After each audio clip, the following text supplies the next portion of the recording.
Hello, আসসালামু আলাইকুম। সবাই কেমন আছেন? আশা করি আলহামদুলিল্লাহ ভালো আছেন। আমিও ভালো আছি। গিয়েছিলাম সুজুকি বাইক শোরুমে। অবশ্য সেখানে স্কুটি কেনার জন্য। তো সেখানে আমরা ২ টা স্কুটি পেলাম অনলি। ২ টা স্কুটির এই হচ্ছে একটা স্কুটি এবং আরও একটা স্কুটি পেলাম ব্ল্যাক কালারের, আর এটা হচ্ছে ব্লু কালার। তো দেখা যাচ্ছে স্কুটিগুলো প্রাইস, একটার প্রাইস এটার বললো 2,05,000। অবশ্য আরও একটা স্কুটি আছে, ওই যে কর্নারে একটা স্কুটি আছে ব্ল্যাক কালারের, ওইটার দামও 2,05,000, সেম প্রাইস। তো দামটা একটু বেশি হয়ে গেল।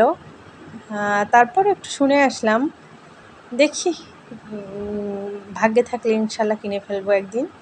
এটা ছিল চুয়াডাঙ্গা।